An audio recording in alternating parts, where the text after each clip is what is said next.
Mike Doyle, a good friend of mine. He's the founder and president and CEO of Cornerstone Assistance Network that this church and 90 churches or something in the Fort Worth, Tarrant County support. I've known Mike for about 13 years. We were discussion leaders in Bible Study Fellowship, and he still is for a long time. He's been on a number of local and national boards on the homeless, past chair and board member of the Texas Homeless Network, chair of the Tarrant County Reentry Coalition. You can see on the thing, it goes on and on. President Bush and Governor Perry's appointee to the Interagency Council for the Homeless in Texas. Just a lot of things. He received the President's Silver Medal and the Kathy Reed Award from the Texas Homeless Network. Just a lot of awards. But if you don't know what Cornerstone does, hopefully you'll get an idea, and Jesse will be giving a workshop, and they have a table upstairs, but it's a great organization. And I just want to say one other thing about it is they do all sorts of things there. They have an ophthalmology clinic, they do free surgeries, they have a commercial kitchen, they teach culinary arts, they have a thrift store, they give GEDs, teach computers, it just goes on and on the things they do. And the most important thing is, as a church, you don't bring somebody there and dump them on their doorstep. That's not the way they work, and it's not the way they should work. What you do is you walk alongside that person, and they will facilitate and help and point you in the right direction. But if you would turn to Philippians 4:8, and in the Blue Pew Bible, it's on page 982.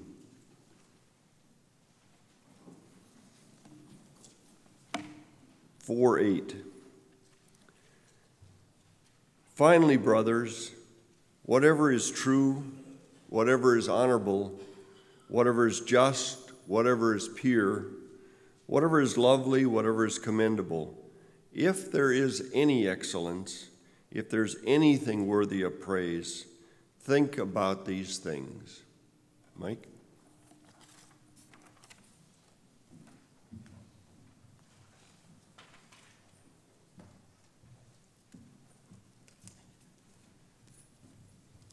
Thank you, Rick, and thank you all for having me here today. We're going to go through a little PowerPoint presentation, and I would want to start by just asking you a simple question, and I don't think you probably will know the answer to it, but that's okay. I'm going to tell you the answer. Do you know how fast a naval battle group speeds across the ocean when it's going to defend a part of the world that we need to defend? The answer is it goes at the speed of the slowest ship, because you don't want to leave anybody behind, obviously. You guys aren't leaving anybody behind. You're not the slow one. You're the fast ones. So you'll probably, hopefully, be affirmed by everything you see today. Hopefully, you'll begin to understand why some attempts at doing ministry aren't working, why some churches decide they're not going to serve the poor. So maybe you'll get a better understanding of the plight that they're in and come alongside them and help move them up to speed with the speed at which you're going. So that being said, I want to talk a little bit, if I can find my notebook. There it is. About me first and then about Cornerstone. But I think it's important that you know that I'm not a pastor. I'm not on a church staff. I never attended seminary. I studied the Bible regularly. In fact, I only became a believer June 6th of 1989 at the age of 41. Having been in the business world here in Fort Worth and around the country, that was a spot, June 6, 1989, where God says, you're not one of my children, and I made that decision to do that. And I said something to him that day that be careful if you say this to him. I said to him, if you ever make it clear to me what you want me to do with the rest of my life, I'll do it. And I didn't realize at that time how arrogant that must have sounded to him, or I didn't want it to be a challenge to him. I knew he had enough challenges without that, but I prayed that prayer. And so the things I'll share today are not born out of pure education or academia. They're born out of the lessons I've learned in the blessed trenches of Mercy Ministries for the last 24 years. So some of these things you already know, you're experts at, but maybe today we can kind of explain some things about what all's going on. So let's begin this journey. Let me make sure I've got this on because it doesn't look like it's trying to move.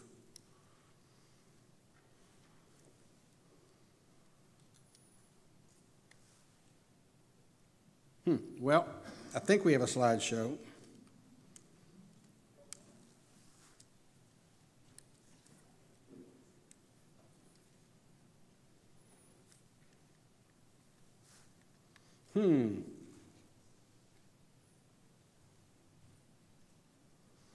Well, we'll do the best we can. Maybe it'll come on. I don't know why it's not on. Okay. Whew.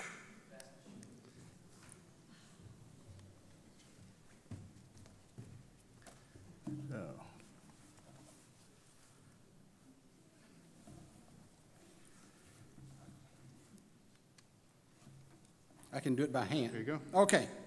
Thank you so much. Whew, thank goodness for people that understand this stuff. I'm not one of them.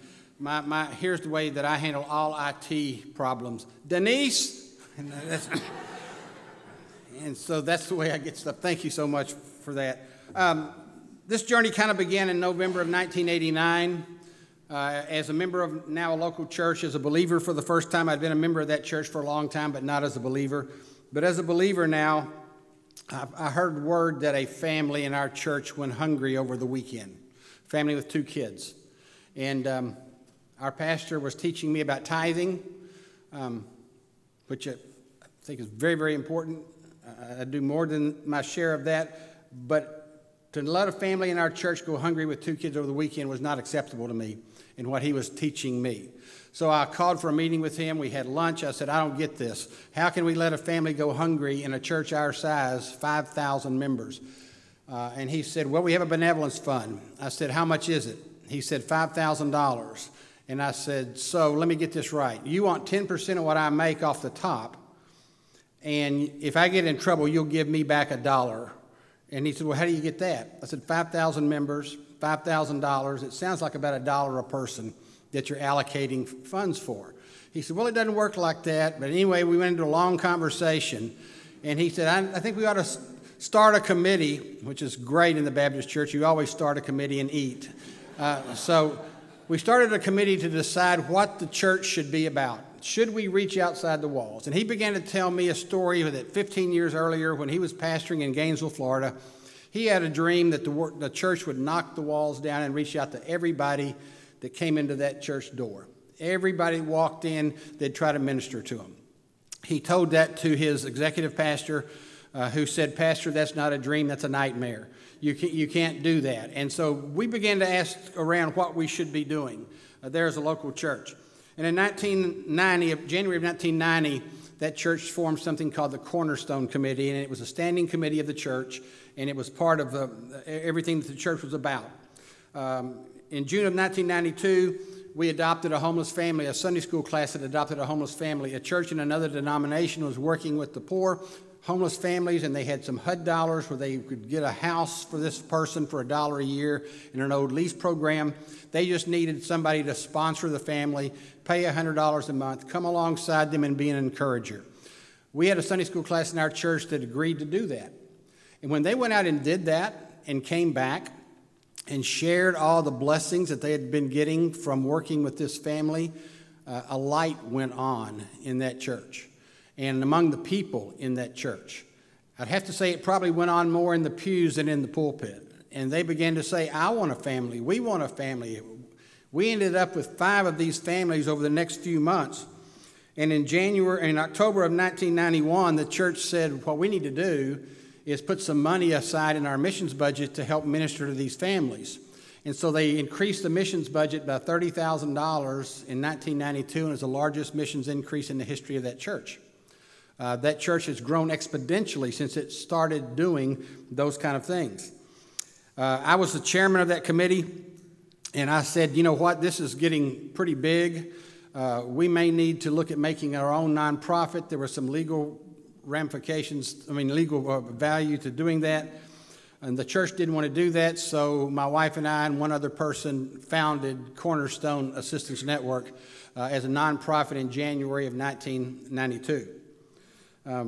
So armed with a new faith in Christ, $30,000 budget, and very limited resources, we began to explore what this new nonprofit would be. In a board meeting in February, I was telling the board about that now we are up to 12 families, and I couldn't keep doing this and be the COO of a large company here that was positioning itself to go public. I was spending all of my time, the majority of my time, on these families and not on my job, and that I needed to break away. We needed to take that $30,000 and hire somebody. I thought, surely somebody can do this for $30,000. This is not that big a deal. A pastor on the board said, we just need to figure out how you'll be that person. And I kind of giggled, and I said, no, that's $30,000 a year they're talking about here. And I said, no, I can't do that. And another pastor said, well, if in fact that's what you think, then I just make a motion that we make him an offer. That vote passed 10-1, with me being the one dissenting vote. And over the next 2 months, they told me what this was going to do. I thought, how in the world can I even pay my bills on that? I went through all of this process of I ran from God. But he kept bringing back. You know, when you told me that if you ever made it clear to me what you wanted me to do the rest of my life, you would do, and you promised me that, this is it.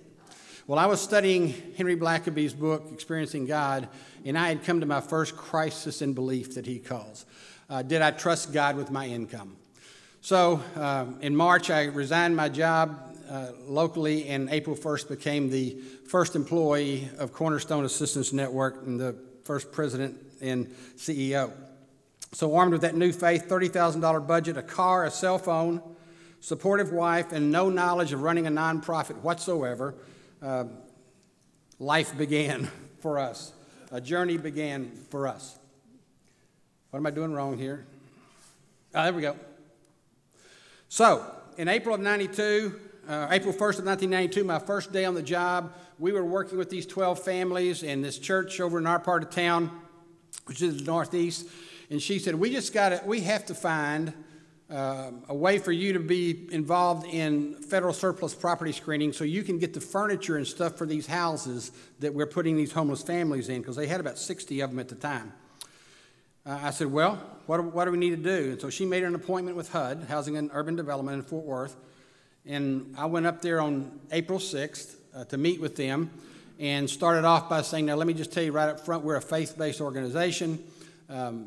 We are all about evangelism and those kind of things, and if that's going to stop us from doing that, then I don't want to be a federal property screener. He said, no, it won't. I said, then what do I need to do? He said, I just need a photo. And I said, you just need a photo? And he said, yes. So I went to get a photo, and I brought it back to him, and I was immediately a federal property screener for HUD. Now, is that not amazing? I've been in the business 5 days, and I'm a federal property screener for HUD. In May of that year, our church has a garage sale right around the first of summer to flowers and those kind of things. It normally makes about $8,000 to $10,000, and the church said, why don't we give you the proceeds of that garage sale? Not me personally, the ministry, Cornerstone. And I said, great. Lord bless that, and with his grace, that garage sale made $50,000 that year. Just an outpour of God's grace and mercy. In August of 1992, or in June of 1992, we were given that building by the Tarrant Baptist Association. There's a lot of stories I could tell about that I don't have time to, although I appreciate an hour. I've always been said, you got 3 minutes, 5 minutes, 15 minutes. An hour is great. I won't use it all, but an hour is great. But the gang in the local area there on Peach Street, just northeast of downtown Fort Worth, Samuels Avenue and Peach, is now a huge development, and we'll get to that in a minute. But the gang kept putting graffiti on our building, Barrio Rock Island, VRI, and they'd come by and they'd scratch it off, and they'd put VDH, Barrio Diamond Hill, and they were marking territories. And so I talked to the lieutenants in one of the gangs who all their parents came there for senior adult programming and those kind of things. I said, how do we get you to stop doing that? And they said, well, you can't. As long as Barrio Rock Island or Barrio Diamond Hill's tagging it, we're going to tag it. I said, well, let me ask you a question. I just got back from a meeting last week over by Pascal High School here in Fort Worth, and there's a mural over there on a bridge that's just gorgeous. There's not a piece of graffiti on the entire thing. And he said, well, that's because that's art. And I said, well, would you put art on our building? And he said, what kind of art? And I said, if we give you the paint and the subject matter, will you just paint whatever we give you on that building? And they said, yeah, we'll do that. And so the local gang took, by his wounds we are healed, follow Jesus. On the back, it's live hard, pray hard, things like that.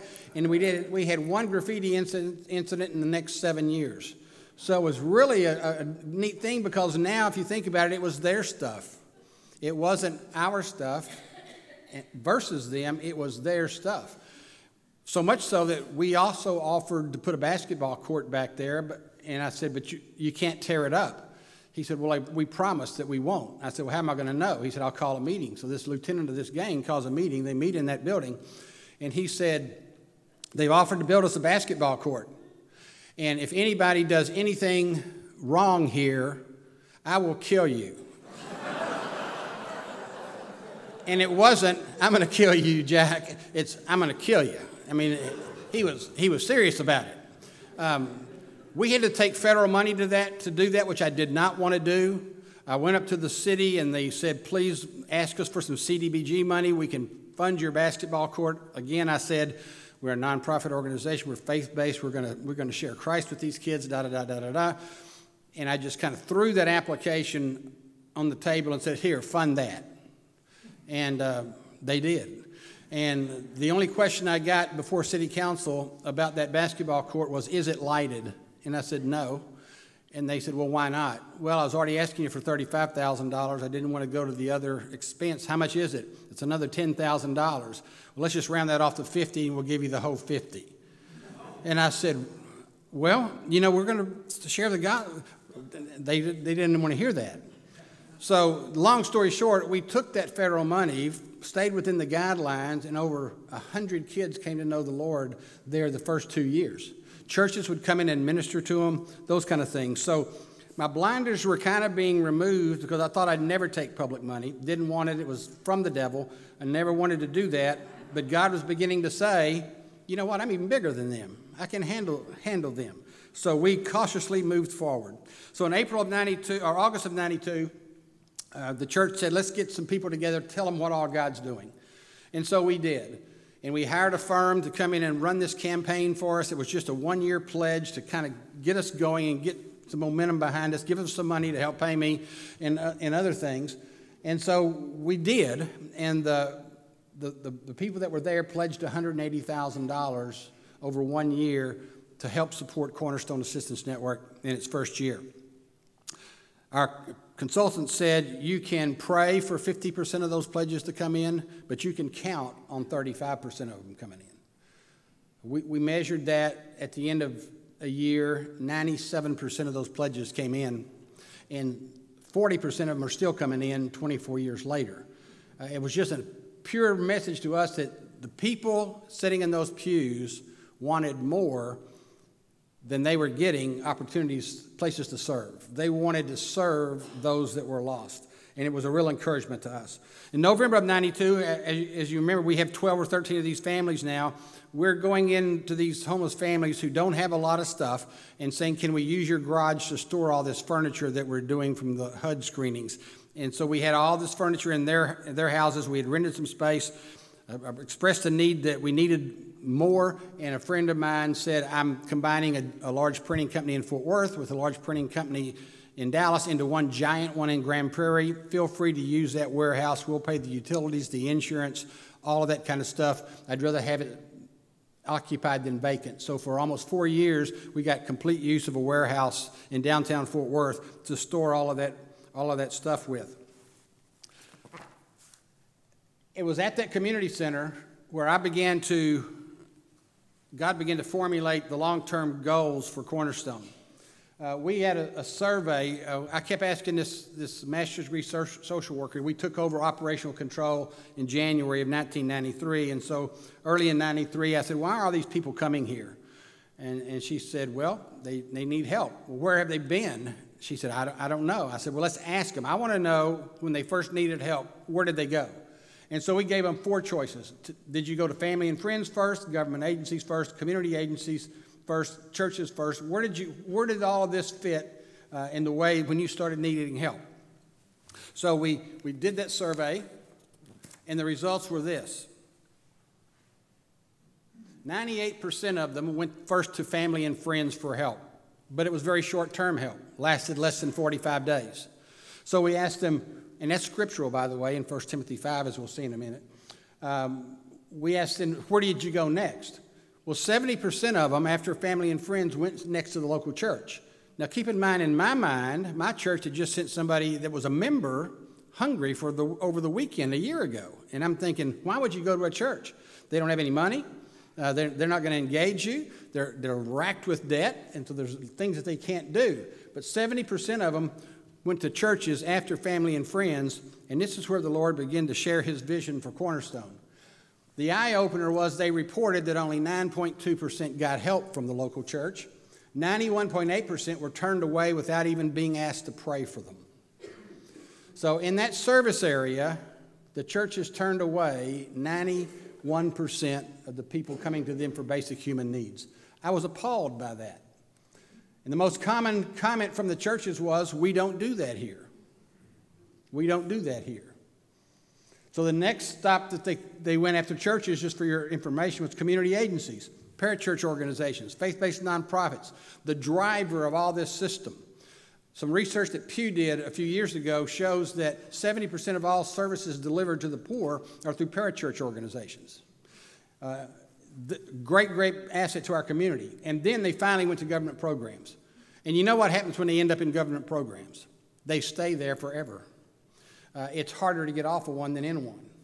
And when they do that, they begin to capture you and make you a slave to government issues. And so it's really a bad thing in our estimation for them to do. So let's go back to the survey a little bit. We went back and then asked churches within 5 miles of that community center, what are you doing for the poor in your community, and what's keeping you from doing anything else there?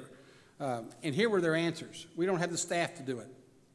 We're already overworked anyway. We just don't have this time to build relationships that it takes with these people. We don't have the knowledge. We could do something that would hurt them rather than help them. There's a book about that in case you haven't read it, When Helping Hurts. It's great. And Center Church and Generous Justice. They're all out there about how the church can do a better job of serving the poor. And then lastly, we don't have the resources. We don't have the stuff that they want. So God began to share with me then a new mission for Cornerstone, and that is, I want you to be the staff, have the knowledge, and provide the resources to the local church so it can serve those in need right where I have planted it. So I asked God, what would that look like? What does it look like to provide staff, knowledge, and resource to the local church? And he's so good to confirm his will for us. When he asks you to do something, you know he's already got all the stuff ready for you. You just got to have the faith to reach out there and grab it. So in May of that year, a large, wealthy church here in town had a clothes closet on their campus. It was a kind of a burden to them because they couldn't keep it staffed. They couldn't keep enough clothes, those kind of things. But I had a friend at that church who wanted his pastor to come see Cornerstone. And remember, we had the warehouse at this time, 15,000 square feet over on Main Street. It was full of furniture and clothes and all kinds of stuff. And so this pastor walks in there and he said, my goodness gracious, this is the mothership. what are we doing with the clothes closet on our campus that is a big nightmare and headache for us? Can we just send people to you? And Rick kind of mentioned this. I said, only if you want them back. And he said, what? And I said, we're not a relief agency. Others do that. We're here to help people work through recovery and restoration, not relief. But if you want to minister to that person and you want them back, then absolutely you can send them there. And so we made an agreement. They even paid us some money to do it for them. They shut down their clothing store and began sending those people that they wanted ministered to, would either bring them by the warehouse to pick out the clothes and things they need, or they would send over with a referral. We saw many, many blessings from that warehouse that we didn't ever expect. For example, some of the ones that come to my mind, and there are hundreds of them, but we had a warehouse manager at the time. We'd grown enough that I got some help, and we had a warehouse manager, and that thing was organized beautifully, but it was full. And I was at a meeting someplace with a hospital group, and they had 18 hospital beds that they wanted to give us. Now, 18 hospital beds, you don't stack them. You got to put them side by side. I thought in my mind, he is going to hit the roof when I tell him we're going to bring 18 hospital beds in here. But I told him, and he hit the roof. But I said, look, God just laid it on my heart. We need these hospital beds. And so he rearranged everything. Kind of a grumpy old guy, but he rearranged everything. We got those hospital beds in there. 1 week later, a missionary calls us from a local congregation here who's doing a work in Africa, and they're building a hospital, and they need 18 hospital beds. And so we just jumped up for joy, and he finally said, you know what, maybe God was. I said, maybe God wasn't in it. Yes, he was in it. And we got a call from a seminary. We took in from a store that was going out of business over 100 men's business suits.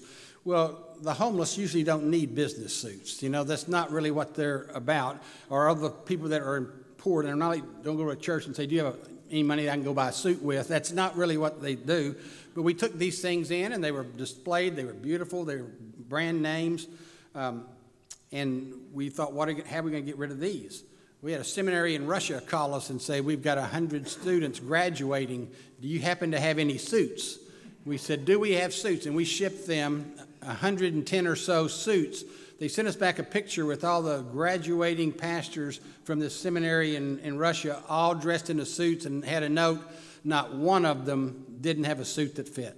And so God, again, was faithful in that. We had office furniture there for new churches and new ministries that were starting. So rather than, in fact, have to go pick up furniture and store it in your church and hope that you need it, it's in this warehouse, and churches that were starting new works added a new staff person could come get office furniture, copy machines, all the kind of things we were picking up for those, getting them repaired and putting back in working order and giving them away to local congregations, medical equipment like wheelchairs, etc. So the word was beginning to spread throughout the county that free stuff was available over here on Main Street through Cornerstone if you were doing ministry with it.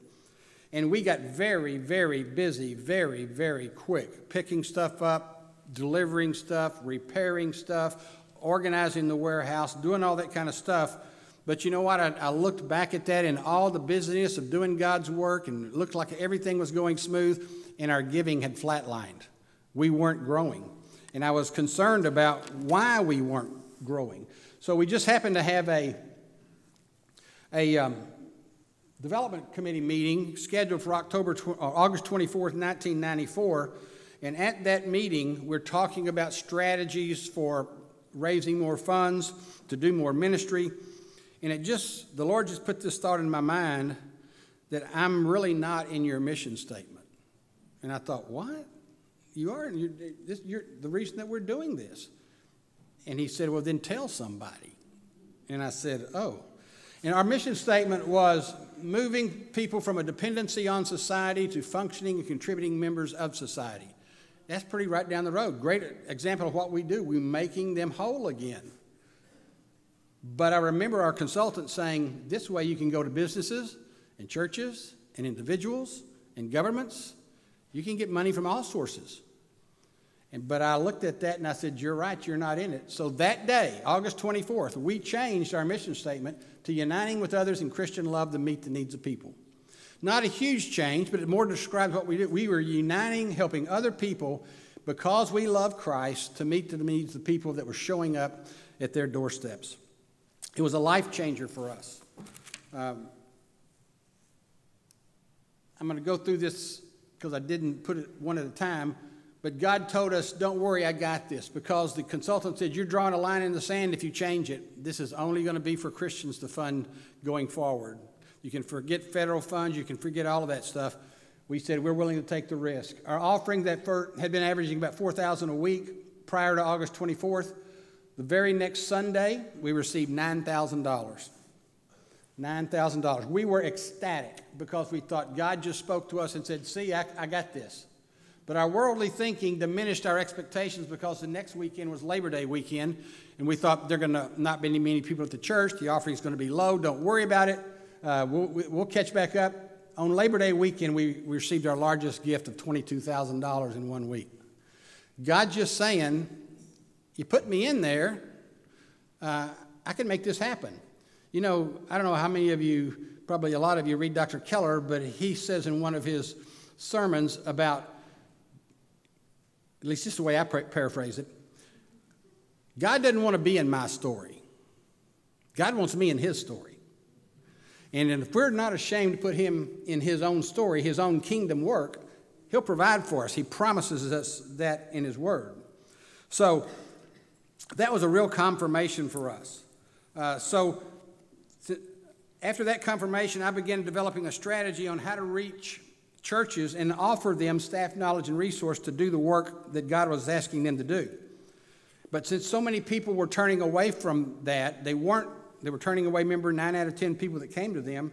I wanted to make sure I could answer all of their objections. So I began to think in my mind, what objections did I hear in that survey that we did to the churches that I need to have answers for? So one of them was, should the church even be doing it at all? Or was it for just their members? So I looked up 1 Timothy 5, and that is right here. If any believing woman has relatives who are widows, let her care for them. Let the church not be burdened so that they can care for the widow, who are, other translations, widows indeed, true widows. So here we see a role for the family, and we see a role for the church in taking care of widows. And then in Acts 6, now in these days when the disciples were increasing in number, a complaint by the Hellenists arose against the Hebrews because their widows were being neglected in the daily distribution. We think that's of food. And the 12 summoning the full number of disciples and said it's not right that we should give up preaching the word to serve tables. They weren't arguing about the work of serving tables. That wasn't too hard. As we'll talk about in a minute, it was taking away from their preaching, which is hugely important. Therefore, brothers, pick out from among you 7 men of good repute, full of the Spirit and wisdom, whom we'll appoint to do this duty, but we will devote ourselves to prayer and to the ministry of the word. More verses, you probably know these, John 1, 3, 17, and 18. But anyone has the world's goods and sees his brother in need, yet closes his heart against him, how does God's love abide in him? Little children, let us not love in word or talk, but in deed and in truth. And then James 2, what good is it, my brothers, if someone says he has faith, but he does not have works? Can that faith save him? If a brother or sister is poorly clothed or lacking in daily food, and one of you says to them, go in peace and be warmed and filled, today we would say, we'll pray for you. Without giving them the things that's needed for their body, what good is that? And then Cornerstone Scriptural Challenge, which we've read at every board meeting since 1992, is this. And if you would, I'd like for you to read that with me. There's several slides on here. So let's read Matthew 25. When the Son of Man comes in his glory, and all the angels with him, he will sit on his glorious throne. Before him will be gathered all the nations. He will separate people one from another, as a shepherd separates the sheep from the goats. He'll put the sheep on his right and the goats on his left. Then the king will say to those on his right, come, you who are blessed by my Father, inherit the kingdom prepared for you for the foundation of the world. For I was hungry, you gave me food. I was thirsty, you gave me drink. I was a stranger, you welcomed me. I was naked, you clothed me. I was sick, and you visited me. I was in prison, and you came to me. Then the righteous will answer him, saying, Lord, when did we see you hungry, feed you, or thirsty, and give you drink? When did we see you a stranger and welcome you, or naked and clothe you? When did we see you sick or in prison and visit you? And the king will answer them, truly I say to you, as you did it for one of the least of these brothers, you did it for me. Then he will say to those on his left, depart from me, you cursed, enter into the eternal fire prepared for the devil and his angels. For I was hungry, you gave me no food. I was thirsty, you gave me no drink.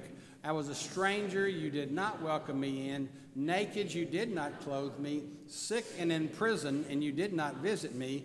Then they will also answer, saying, Lord, when did we see you hungry or thirsty or a stranger or naked or sick or in prison and did not minister to you?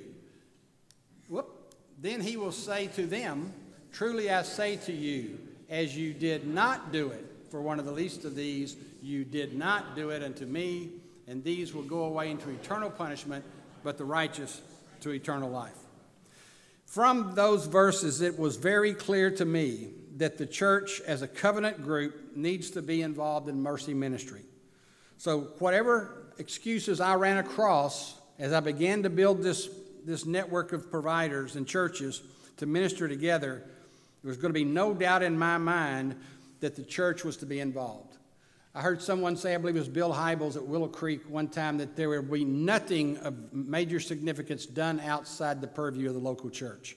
The local church is what Christ established to show his love to people of this world, and we're thankful for that. So I looked for other questions. For example, who were the brothers and who were the neighbors? So that was the big question. Who are brothers? Because I had heard from churches out in the community that they were talking about just their members. Brothers and neighbors are our members. They're in our own covenant group. I wasn't getting that.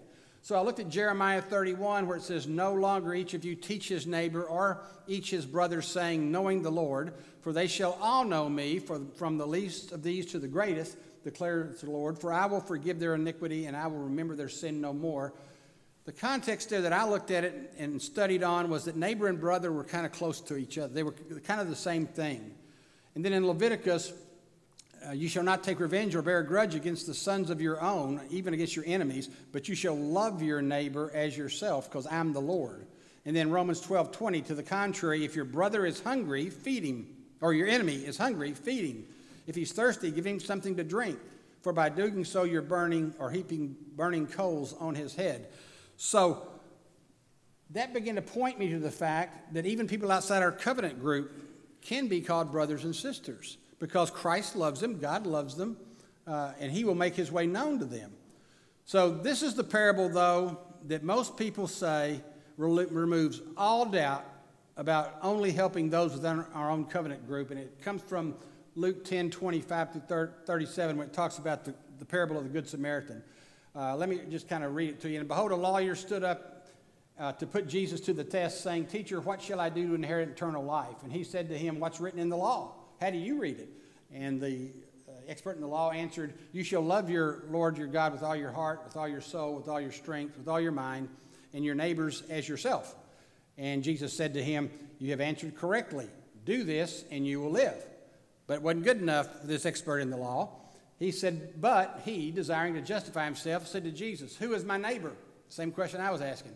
Jesus replied, a man was going down from Jerusalem to Jericho. He fell among robbers, who stripped him, beat him, and departed, leaving him half dead. Now by chance a priest was going down that road, and when he saw him, passed on the other side. So likewise a Levite, when he came down to the place, saw him, passed by on the other side.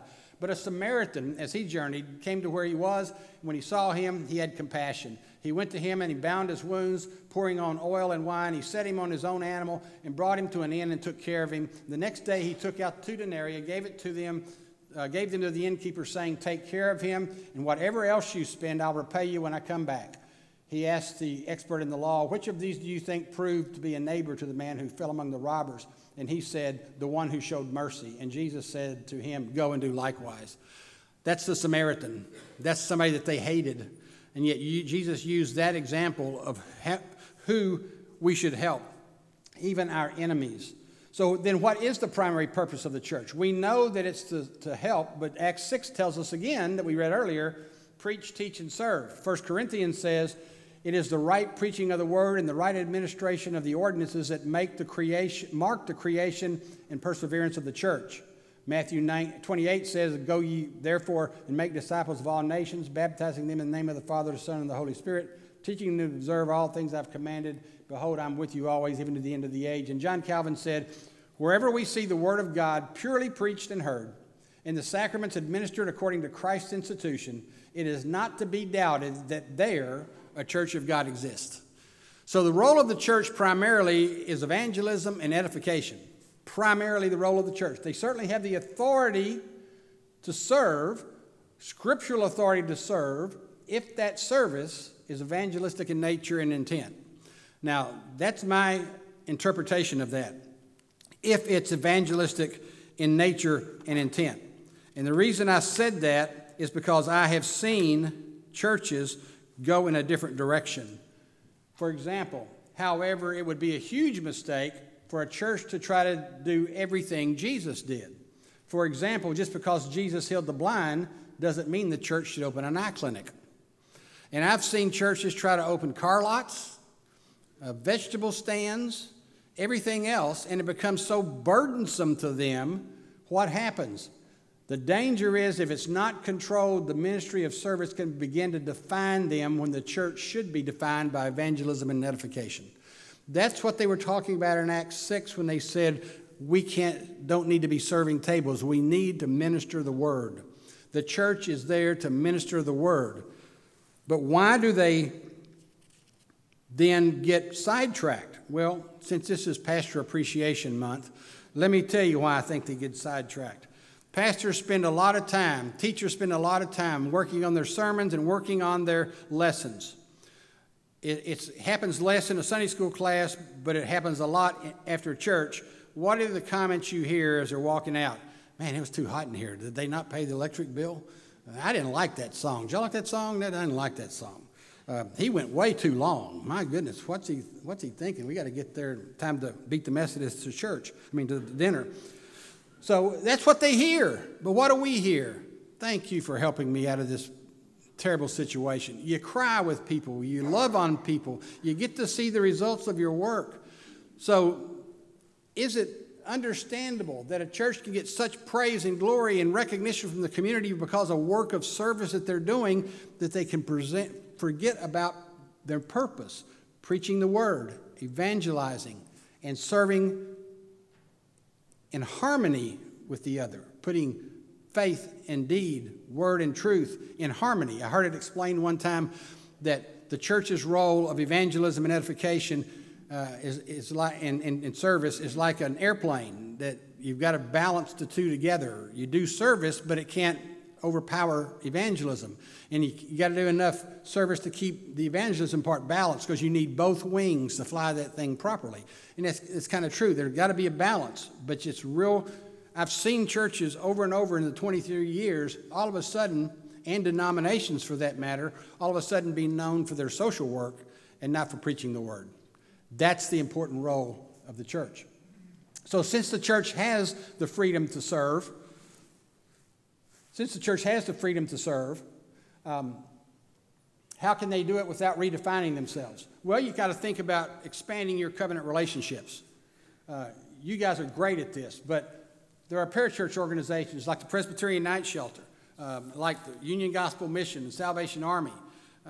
You need to sit down with them and maybe open up an account with them. And so if you have somebody that's homeless that you want to minister to, you can send them to the night shelter or take them to the night shelter, and they'll bill you for it later, so you don't have to send $7 with them that you don't know if they're going to spend on drugs on the way there or something like that. Build those relationships. Expand that covenant relationship. There are community agencies like the Community Food Bank here in Tarrant County. It's not our Tarrant Area Food Bank that serves only nonprofits. The Community Food Bank serves only individuals. So when you send somebody there, an individual gets food. Or the Community Enrichment Center out in the north part of town, it serves individuals only, not organizations. So if you make arrangements with them, you can refer your folks to get food and still do the ministry work.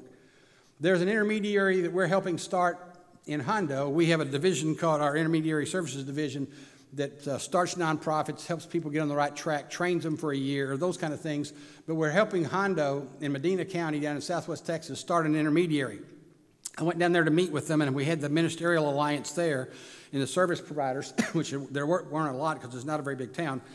And the Baptist church was doing a great job of distributing food 2 days a week to people that are hungry down there, and there's a lot of them. The Garden Club doing a great job distributing clothes. Not church affiliated, but it was an organization doing a good job distributing clothes. The Lutheran church did home repairs that were marvelous. And so I asked the Baptist church, what do you do when somebody comes in for food and they need clothes or they need something repaired? Well, we try to gather it among our church members and we try to provide it. We're not always successful, but we do it.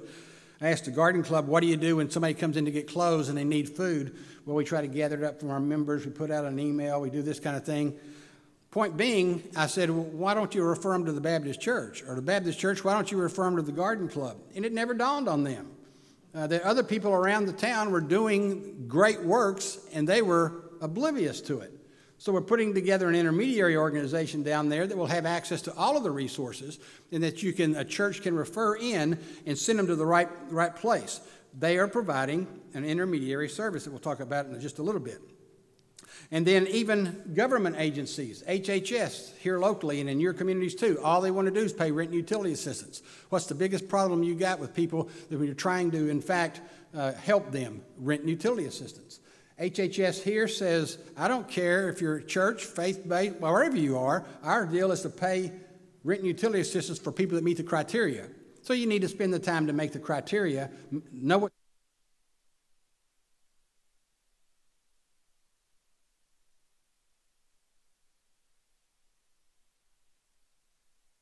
a little bit. So what is an intermediary? Dr. Sherman at Hudson Institute wrote a paper about Cornerstone a few years ago called The Strategic Role of Intermediary Organizations in Serving the Poor, and she called Cornerstone the enhancer. We make the work of others better. How? By providing resources to those who want to serve but don't know how or don't have them. First, let me say, as I said earlier, parachurch ministries are providing 70% of the resources now in doing that great work. They're a great organization, but there's a small difference between an intermediary and a parachurch organization. Usually in a parachurch organization, God has a call on somebody's life to minister to a group of people or a particular social issue. And they start a nonprofit usually, or it comes out of their church, and they go and ask others to help them do what God has called them to do. In an intermediary like ours, we think it's your role, not ours. So we're here to equip you to do what God's called you to do. If you're a church or a parachurch organization, we're helping you do the work you're called to do, where parachurch organizations are asking you to help them do what God's called them to do. Small difference, but it is a big difference in philosophy. So, quotes from Dr. Sherman's paper. Because of Cornerstone, this was herself, because of Cornerstone's help, 5 organizations interviewed said they were able to serve more people with fewer resources and increased results. St. Andrew's is actually the Episcopal church here. Cornerstone has really helped this church, they said. I've never experienced anything like this. We couldn't do the job we're doing without them. And another church said our church was taken in a rental housing scheme. When we called Cornerstone, they knew everything about the scam. That was when we decided as a church we wouldn't handle giving away any more money unless it went through Cornerstone. So we're just helping them do what God's called them to do. I'm going to go through this real quickly because I think, aren't we running out of time? 10 minutes. Oh, man. I won't have to go too fast. Just a practical example of how an intermediary would work with a local church or nonprofit. Young man, and this is a true story. A young man comes to the local church for help. He's homeless, addicted to alcohol, is ready to make a change. The church network partner, which is a partner of Cornerstone's, wants to help but not sure how to do it. The network partner brings the young man to Cornerstone, sends him with a partner referral form, or sends him with a partner referral form. Our Cornerstone case manager assesses the young man's desires to change, make sure he knows his connection to us is only through the referring church. Cornerstone gets him into a treatment facility and encourages the church to assign a coach to visit him. The young man is released and taken into the Cornerstone New Life Center.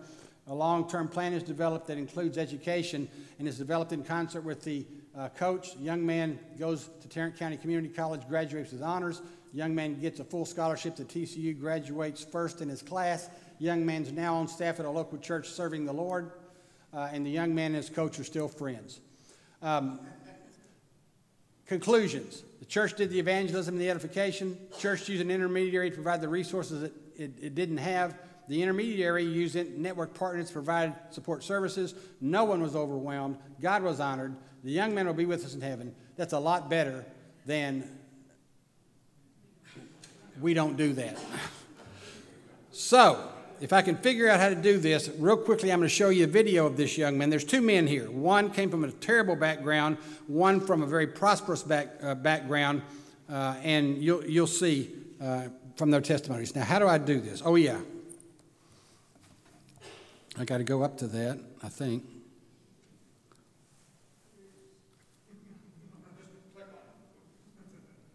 With my arrow? Denise! Out of time anyway? Okay. Well, anyway, it's the same thing in video form that I just described about that young man. He actually got a Rhodes Scholarship offer from Cambridge, turned it down to go into the ministry. So let me just move this forward and talk about the network then and now. In 1992, when we first started, we served 15 people, those families, delivered 55 units of service, one full-time employee, had a $30,000 budget, 12 volunteers. There were 5 churches in the network, 1 parachurch, 1 government agency, a total of 7. Last full year in 2014, we served 7,450 people, 25,985 units of service. We have 41 full-time staff people, $4,500,000 budget, and we had 788 first-time volunteers that, according to value by the IRS, is worth $336,702, or the equivalence of 8.5 full-time employees. The network now has 94 churches, 71 organizations, parachurch organizations, 45 community and government agencies, for a total of 210. So God has really blessed the work of the network. In 1992, Cornerstone and its partners, since 1992, Cornerstone and its partners and affiliates have served over 1 million people. We've delivered over 10 million units of service. We provided local churches and partners with over $40 million in resources to do God's work. And it's hard to imagine that a single church or parachurch organization could accomplish that by itself. Harry Truman says, "It is amazing what we can accomplish. If you don't care who gets the credit," we might say, it's amazing what we can accomplish when God gets the glory. So conclusions, the church ministry is not scripturally restricted to a single covenant group. We're free to mingle with others. The church's primary mission is to evangelize and edify. These functions should not be diminished in favor of serving the poor. I've read something I really believe and trust, that if it gets down to where you can't do both, the church, not the parachurches, but the church has to choose preaching and teaching over service. If it gets down to you can only do one of those. And then expanding the boundary of the covenant group may be a good way to serve without compromising your mission. The challenge for today is this: don't limit your service opportunities to only what you can see that you have. Look at them in the light of what God has. Realize that we as children of God are in this together. This is a large family business, and within the family we all have roles to play. When one of us is not doing our job, the family suffers. And finally, we should realize that being a part of something big, God-sized, is better than being in control of something small. So the challenge, think big, because God does. If there are any questions, I'll be around today, but thank you so much for the good work that you are already doing, and thank you for giving me an opportunity to share these things with you today.